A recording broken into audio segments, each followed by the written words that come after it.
Hey, what's up, guys? My name's Skyler Holt. I'm with Barbell Union. I'm one of the senior coaches, and today I'm going to be talking about technique for powerlifting, but more specifically, I'm going to be talking about how your setup is very important in improving your overall efficiency and dictates what happens during the actual reps. And the flow of this video, after I finish this intro, I'm going to get into some foundational concepts, bridge them all together, and then I'm going to wrap it up with a case study of one of my lifters, David Satloff, and how this sort of applies to real actual examples. So without further ado, let's get into it. All right, so I want to start this video out talking about dynamic systems theory, as this is going to start to act as the foundation for the rest of the slides to sort of make sense, and then I'm going to kind of bridge everything together before we get into the case study. But dynamic systems theory simply just states that our body and our technique is going to organize around various constraints that shape our movement. So those three primary buckets, or we have three primary buckets of constraints that we organize around in the name of individual constraints, environmental constraints, and task constraints. It's not included in the slide, but as I add constraints to the system, it's going to then have my body start to organize around what we call an attractor or attractors, meaning that that is the preferred option or the preferred solution to complete the task. And we can think of these constraints as individual constraints are, you can think about it like body length segment proportions. What is the length of my femur? What's the length of my torso in relation to one another? How does that then change how I need to move on a squat or a deadlift, for example?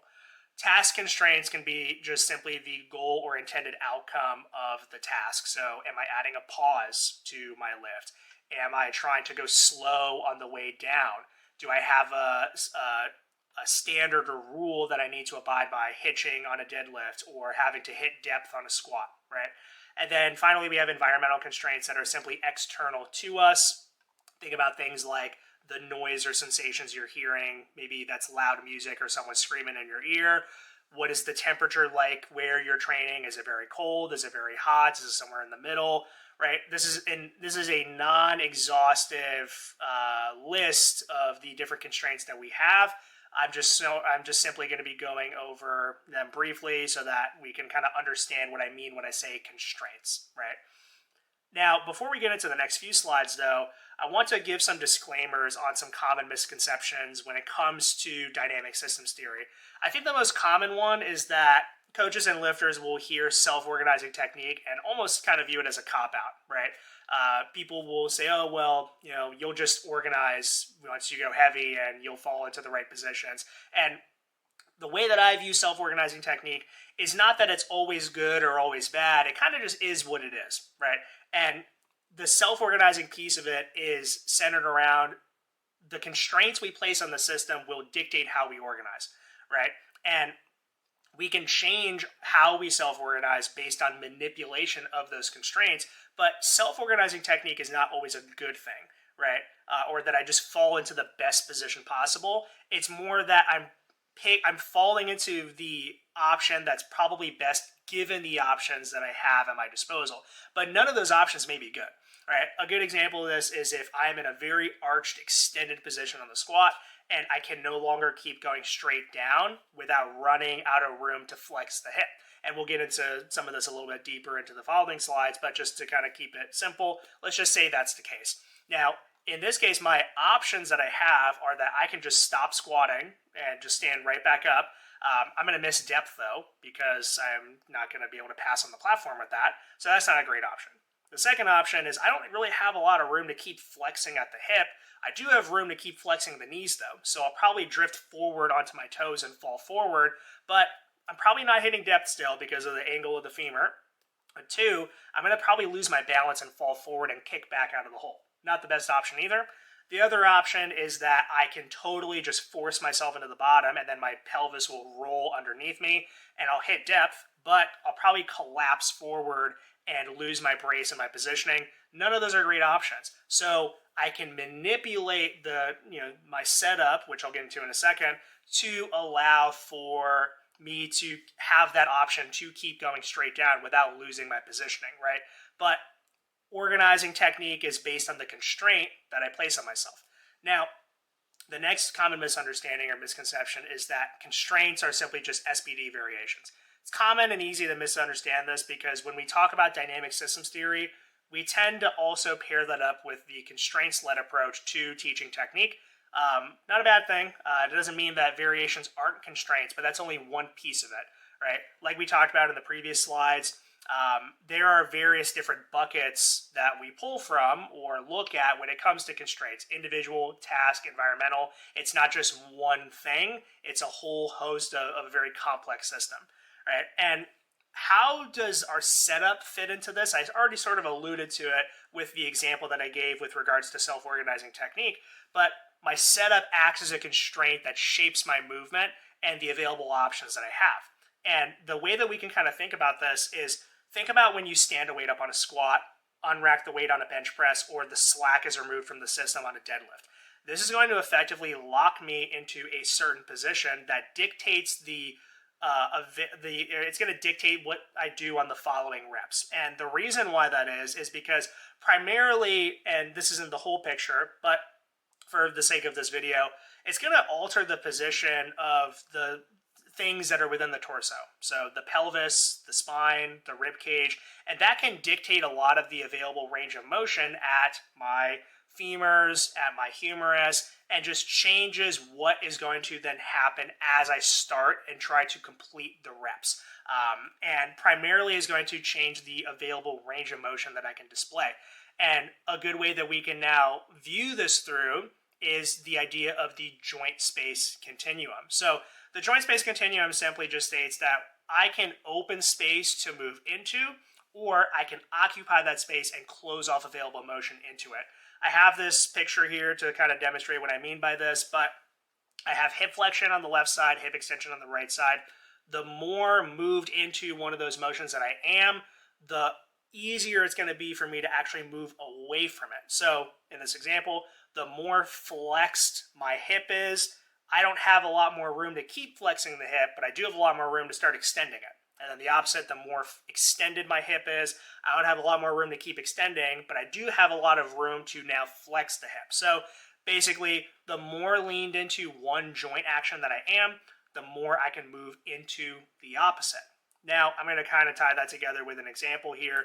Let's think about it in the context of a squat. What are the motions that I need as I descend into the hole? This doesn't show everything, of course, but I just gave some examples. Hip flexion. I need to bend at the hip. Femoral internal rotation, so my femurs are going to turn in a little bit as my femur starts to flex. And then I didn't highlight this red because it's the most important, but just because I'm going to be focusing on it for this slide. But then we have to be able to dorsiflex the ankle. So I need to point my toe towards my face, this type of action, as I get into the bottom, as my knees track over the toes. So in the context of the joint space continuum, what happens if I run out of room to keep dorsiflexing the ankle? A common solution or fix to this would be to raise the heels. I can wear squat shoes or put a plate under my heels. Why does that work though? There's reasons why it works, as it changes the position of the pelvis and then the resulting motion of the femurs. But just in the case of the ankle, what it does is it puts my ankle into a relative state of plantar flexion. So if I am less dorsiflexed, I can actually dorsiflex more now, right? So I'm creating available space to move into, and then I can occupy it. This can be helpful for some lifters to improve their squat depth. Of course, like I said, this is not the only reason people will wear heels or flats, but I'm just zooming in on one very specific example to help you understand what I mean when I say space and moving or closing it off, right? Now, to really tie that all together, we can now add and layer in this idea of relative motion versus orientation. Relative motion is more describing the relationship of bones within a joint and the resulting actions that are then created. Orientation is more about a specific strategy that's used to complete a task and achieve relative motion that we're looking for, right? So in the context of relative motion, let's take the pelvis and the femur and their relationship with one another. My femur sits in the acetabulum of the pelvis, so we're looking at the relationship of these two bones with one another. And in the context of relative motion, let's say I'm trying to flex my hip. The driver could be simply the femur moving up as I flex the hip, but the pelvis can also tip forward into anterior pelvic tilt. Now, of course, we don't typically think of the pelvis being, if I tip that forward, that's hip flexion, but the joint action is the same relative to one another. As I tip my pelvis forward, it's the same thing as if I tipped my femur up. All right, so anterior pelvic tilt can create relative hip flexion, even though the femur, and I'm not actively flexing my femur, that's not necessarily the driver. Right, so we're looking at what is the driver of that motion and how it dictates what the resulting action is. Now, orientation starts to kind of layer into that as a way to achieve a specific relative motion. If we layer in the joint space continuum idea, we run out of room or space to move into, we can reorient the system to complete that task, right? And this then layers in with the dynamic systems theory. How am I finding ways to complete a given task and find the most efficient way or the most efficient movement solution at my disposal? Let's take the context of the anterior pelvic tilt creating relative hip flexion, and then layer that in with the joint space continuum idea. As I am going into the bottom of a squat, I'm trying to flex my hip. If I tip my pelvis forward into anterior pelvic tilt, that creates relative hip flexion. As I go into the bottom of the squat, because I am more flexed earlier, I now run out of room to keep flexing. A very common strategy to complete that task is that my spine and my pelvis will tip backwards, what we'll call butt wink, where your whole back rounds underneath you, so that you can create that space for the femur to keep flexing, right? So this is in orientation and a strategy to keep flexing the hip to complete the given task. So this is how relative motion, orientation, joint space continuum all layer in with the idea of dynamic systems theory. And how do we kind of bridge that together, though, for a real life example? We're going to get into it with a case study from my guy, David Satloff. So David's main problems with his squat has always been squat depth and just general balance. It hasn't been a major issue necessarily in comp, but in training and leading up to a meet, it tends to really throw off our confidence, and that changes our ability to just get some really productive, good training in. The main pieces of feedback that I would get from David are that as he's going into the bottom, it just sort of feels like he's running out of room. Like he can't just keep going down. He feels very stiff, especially in his hips, and it doesn't really feel like he can just fluidly transition into the bottom. One main piece of feedback that he would give me as well is that as he's going down, it feels like he has to go forward onto his toes, and that would not necessarily help him hit depth, but that would make it feel like he's going lower, right? And as he would come out of the bottom, he would kick his hips back and get tipped forward. And especially a big thing that would happen too is when he'd get kicked back with his hips, his torso would kind of round forward a little bit, and the bar would roll up his back a little bit. And this, started to coincide with low back fatigue after his squat rep work. So he would complete a set of 5 or a set of 4. His low back feels really, really beat up, and it feels like he's just getting really torched in that area. So here I have this video of David squatting here, and we can kind of look at his setup from the start of the rep. So you'll see that David is stepped out in front of the bar, and he's stepping through to kind of get into position. And what he would do, and what he would tell me that he would cue, is that he'd try to pull his shoulders back and try to get into this nice shelf position for the bar to sit on.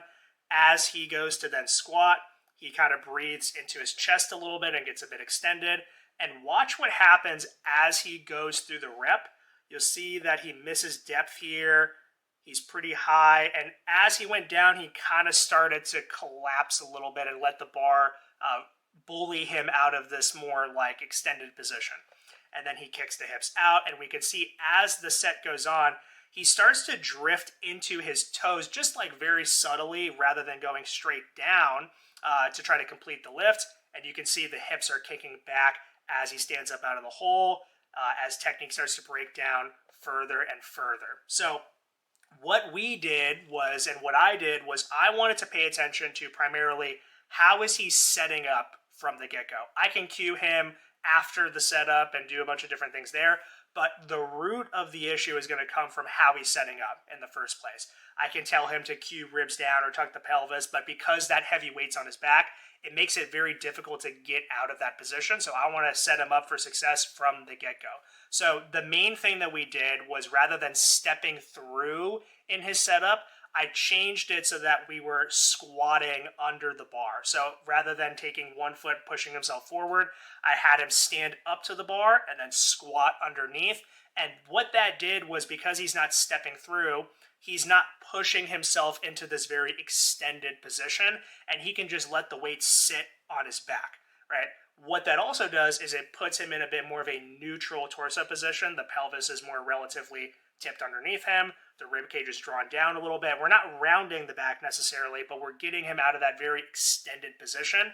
And if we go back to the beginning slides of this video, we know that if we're in this very extended position, that can limit available room to to be able to flex the hip, right? So by changing that, that opened up a lot of room for him to just sit straight down, right?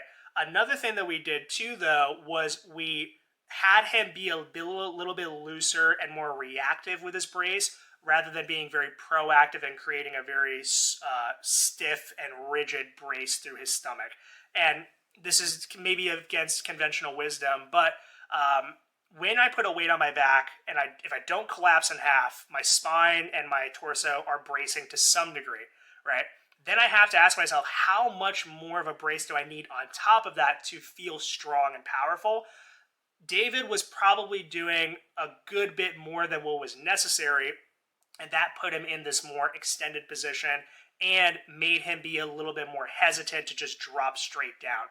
Because he already feels very stiff and very rigid, and he can't just go into the bottom, he doesn't feel confident enough to just push himself down into the hole. So I had him be a little bit looser and a little bit more reactive with his brace, meaning rather than creating this very huge breath and huge brace through the stomach and the chest, I just had him take a small sip of air through the nose and just fill out the belt just a tiny little bit, right? And then as he went to the hole, just try to not necessarily let go of your brace, but be a little bit more relaxed so that he could yield straight into the bottom.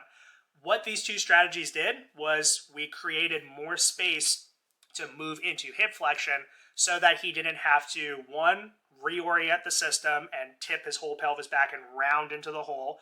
That was number one. Two, like I said, open up available space to just flex at the hip rather than having to complete the task by falling into the knees and then kicking back out of the hole, having him do more of what we call a good morning squat fall and putting a lot of strain on the back, and then he ends up getting really fatigued there. That beats him up more than necessary, and that ultimately solved the problem. And we can see here in this video from David that when we get under the bar, he's not really getting into this very pushed forward position. I have his feet directly under the bar from the get-go. That puts him in a much more neutral position.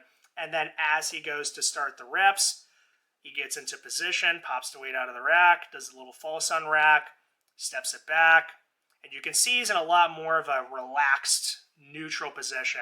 And then as he goes to the hole, he's not necessarily sinking his reps. We're just barely hitting depth on these reps, right? But that's all we need, right? We don't need to be hitting ATG squats, but we're getting to depth, and you'll notice especially he's not going forward as much. He's just going straight down and maintaining a much more efficient bar path.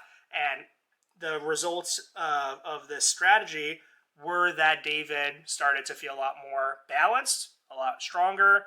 He's hitting depth more consistently, and he's not getting as beat up with his training, and we can accumulate more volume and more training stimulus to drive his squat up without redlining his fatigue. So that is the video. That's all I got for today. I hope you guys found this helpful. If you are interested in more content, hit a like, subscribe to the channel, as well as check out my Instagram, Skyler_Holt321. I put content up there every now and again, and you can also check out our team's Instagram, Barbell Union. If you are interested in working with me, you can hit me up on my email or my Instagram. Like I said, Skyler_Holt321 or Skyler@barbell-union.com. I am available for clients, so if you want to work with me, hit us up through there or hit us up through our website. We have other coaches that are also interested in working with new clients. So, yeah, hopefully you found this helpful, and I'll see you next time.